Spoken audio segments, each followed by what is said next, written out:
Good morning, everybody. I'm Nigel Forrester from Concurrent Technologies. I'm the Strategic Director there.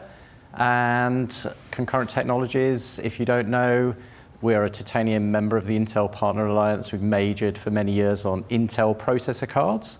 And latterly, we've augmented that with a range of storage, switch, assured position navigation, timing, and very recently, rugged systems capability. So I'm going to talk today developing on some of the presentations that we've had throughout the event, which I really do think were very thought-provoking, and I'd like to congratulate the other presenters for, around what we've done and how that's having a big effect, especially centered around Ethernet, which is why I've called the presentation SOSA and the Ethernet Pipe Dream, and also showing you what's still to come. So I've sort of split my presentation up into three sections. There's, to start with, a little bit about how Ethernet has defragmented the market. So those of you who are sort of my age will probably grimace with the image of the previous sort of hard drive defragmentation type capabilities that we all used to suffer. I want to talk a little bit about how Ethernet's future-proofing the type of capability that many of us in this room are doing today and what is still to come there. And then I'm going to concentrate the majority of the presentation around how we can tailor that to better suit the real-time applications. So we tend to concentrate on the highest performance capabilities, and many of the previous presenters have mentioned this thing called TSN, time-sensitive networking, and that's how we're going to develop on the real-time capability. So first of all, a little bit about the defragmentation. So if I roll the clock back to 2020 and below, almost all the VPX cards that Concurrent Technologies had developed were based around using PCI Express on the data plane. That worked really well. It was quite complicated though, and we had some cards, relatively small number, probably 2 or 3, that had Ethernet on the data plane. The disadvantage there is you can't intermix, you can't unplug one and plug in another. So SOSA have really driven the idea that the control plane is Ethernet, the data plane is Ethernet, and if you want the point-to-point connectivity, you do that on the expansion plane. And that's really important because there is a use case where you need that direct point-to-point connectivity. So this has been a very significant change in the industry that has driven a lot of new behaviors and thinking about how we can architect the systems. So, give you a good example here, is that developing on that, following the presentation from Chris at ASO Rugged, we've got this real need to have a CPU and an accelerator, be it an FPGA, GPGPU, may not even be an accelerator, it might be a storage card, for example, where you need to have that direct PCI Express connection, typically to get the right level of performance. The disadvantage of that is it's a one-to-one. It's a point-to-point connection. If you think of distributing that functionality across the system, if you look at the backplanes that many of us are using today, they typically have either one PCI Express connection from one of the CPU slots to an adjacent slot, or sometimes 2. So you might go either side of the CPU. But what happens if you want 3 or more accelerators to one CPU? How can you distribute that functionality across the system? And by standardizing on that Ethernet fabric, it makes it really, really easy to do things like that. So it opens up a whole different way of architecting your systems. The other really important thing that SOSA has brought to the table, not specific to Ethernet, of course, is that the disadvantage of where we were many years ago with OpenVPX, where every vendor could decide where they wanted to put their user I/O.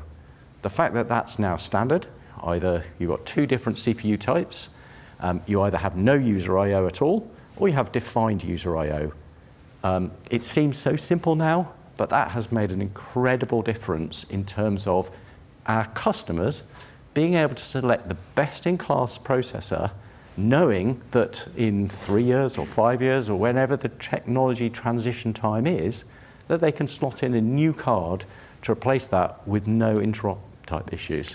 So we still, within the SOSA environment, have the ability to use different types of I/O because we still have the capability of things like XMCs, for example, for specific functionality. So really, really good progress there on the defragmentation side. Very quick snapshot here. Before 2020, we'd done 25 3VPX designs, 112 variants, and you can see now that since the advent of SOSA, significantly fewer variants, and I should say that most of the variants that I'm showing there were on a storage card where we've got lots of different capacity points. So from a processor point of view, it enables some of those benefits of being able to get product out to our customers with fewer variants, and that drives better lead times, more cost-effective approach, and so on. So what do I mean by future-proof? So we've talked a lot about Ethernet and 100 gigabits per second. We've got CPU cards, we've got a switch card today. I've given you sort of the basis of the benchmarks. Chris was just talking a minute ago about Rocky RDMA.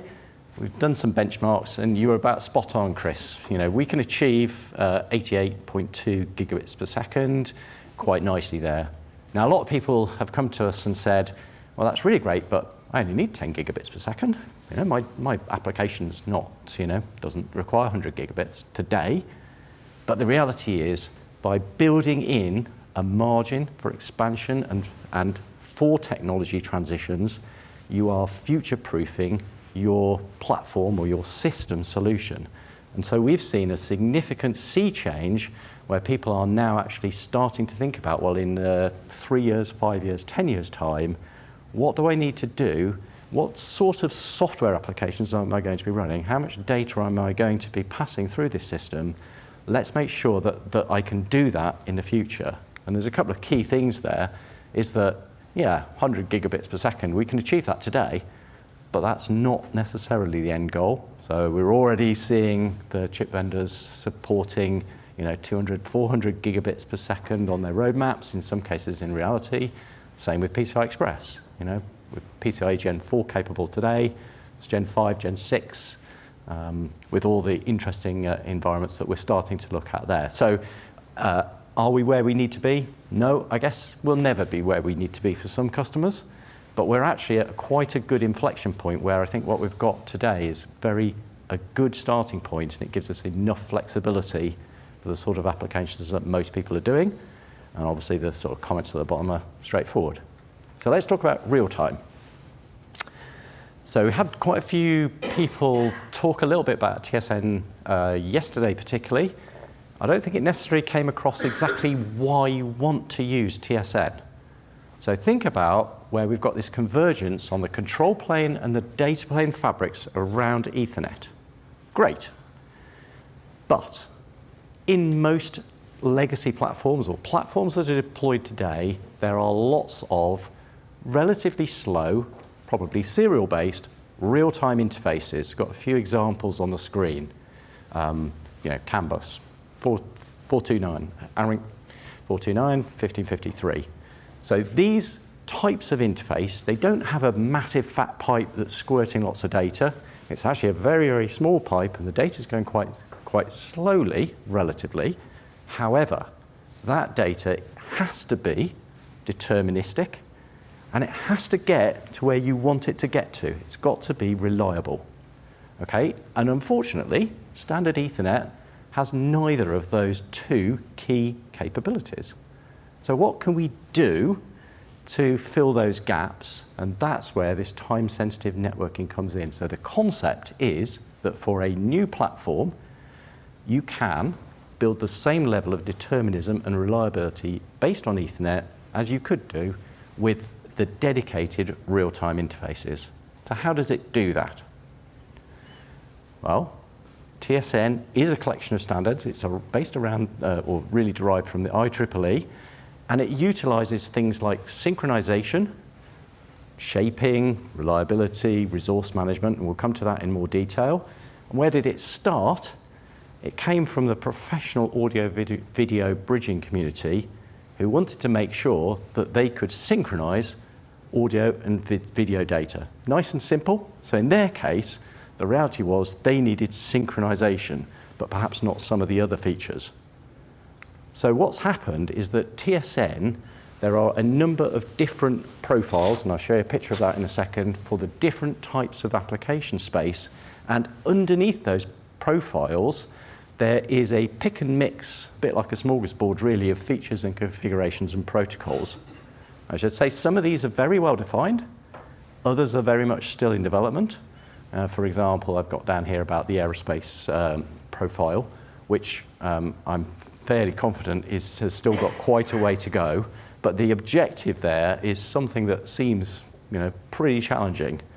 They want to get to the capability of being able to use a time-sensitive networking Ethernet network that could be certifiable at the DAL range.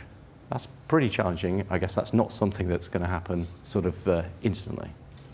So here's the picture I was referring to a minute ago, and the profiles are on the blue line across the top. And for most of the people in this room, I guess the audio-video bridging may be a little bit interesting, but things like what's going on in industrial automation may well be. The automotive side, absolutely. I'll talk a little bit about that in a minute. And the aerospace side also, interestingly. So the automotive in-vehicle side, very clear, easy way to see why they're interested in TSN. So if you go back 30 years in vehicles, every individual function had its own wire. And then that got to be unmanageable because you had so many different electric devices in a car, you couldn't get thick enough wiring looms. So they then transitioned to things like CAN bus, which was great, but CAN bus is one of these relatively slow real-time interfaces. Now a lot of those vehicles are looking to use Ethernet as that backbone that runs right around the car and all the devices hang off there from an Ethernet point of view. So underneath the profiles, here's that pick and mix type of componentry that I was talking about, split up into 4 buckets. So you've got on the top left the synchronization bucket. So again, that's something that many of us are familiar with, the precision time protocol, for example, that we're actually have used for a significant amount of time, and there's some other bits and pieces in there. Top right is about reliability. So this is about if you're trying to make a safety certified solution, what do you need to do to make sure that you've got enough redundancy in your system to guarantee that the message will get to the endpoint that you want it to get to. Bottom left is all about latency. So what latency do you need for your application, and how can you guarantee by shaping and scheduling that traffic to make sure that the message gets there in the defined time. And the bit on the right, which is possibly the most important bit, is about the resource management. So from a configuration control aspect, if you're going to build a successful time-sensitive networking system, you have to configure that to work properly, and we'll come to that in a second. So I've taken a sort of a snapshot of, I think, the top 3 things here: the synchronization, the traffic shaping, and the high availability are typically the sort of things that you might find on a device, for example. I'm sure some of the devices we're using on our processor boards, you get ticks in the box because the device has that. The important thing, as I said a minute ago, is around the configuration of that network. You can have all these great hardware features, but as we found out a minute ago, unless you can control them and enable them from a software perspective, they're pretty useless. Okay, and I'll give you some examples on that. Because the reality is that if you have a non-time sensitive networking Ethernet network, everything is best effort. It gets there, hopefully, at some point, but you can't guarantee that. What time sensitive networking does is you can configure either 2 different levels, either a soft real time, so that might be a user experience. So imagine you've got a video display. Maybe it would be okay if the messages arrive within, 50, 100 milliseconds. And then you've got the hard real time, which are the control signals, which absolutely have to get there in the shortest possible time. And there we're talking tens or possibly hundreds of microseconds that you have to guarantee that message gets there. And that's really the nub of TSN. So I've got one example to end the presentation. So this is our You know, the sort of VPX solution that many of us have been involved with for the last 15 years. We've got a couple of CPUs and a GPU and an FPGA and some storage boards. And the thing which ties them all together, if you've got an Ethernet-based control and data plane, is the Ethernet switch. And everything on this is best effort traffic.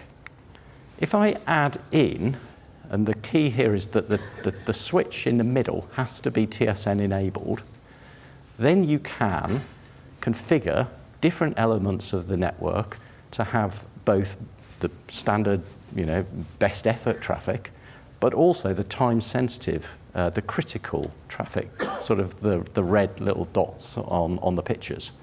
And the key here is that not everything needs to be TSN capable. So there's a storage module in the example here that's not TSN capable. That's fine.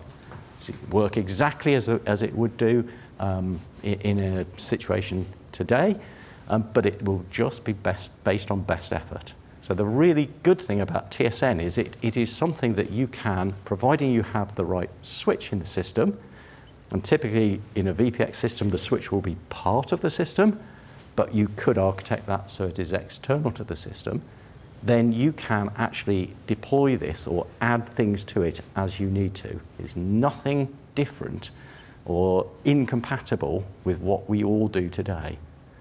So the reality is that this is great for new designs. There's none of those legacy interfaces here, but that's completely unrealistic because most of the things that we do today are upgrades or refreshes on platforms that not only have been around for a while, but have got to survive in the field for another 25 or 30, or if it's B52, it's already, 60, 70 years old, is it? And there's still a good lifestyle on that platform. So within that social environment, think about how you could add those legacy interfaces. We've got the ability to add XMCs for specific functionality, so it's actually quite compatible with the idea of both new platforms and legacy platforms and a hybrid type environment. The other thing you could do is you could use a gateway hanging off the TSN switch that bridges between the legacy and the new environments. So hopefully I've given you an idea about what TSN is about, what we're trying to achieve with TSN. And the reason why I wanted to talk about it today was because as a supplier, we like to think we listen to our customers. We've seen a massive change in their behavior over the last 12 months, where we've gone from maybe 1 in 50 customers asking us about TSN to almost all of the large RFIs, RFQs, expecting us to have a TSN capable solution. So that's a pretty significant change in behavior in a very short space of time. So I think it's something that as a group we need to consider and be ahead of the curve there, because I think that there is a lot of legs with TSN. And with that, I'll turn over for any questions. Thank you very much.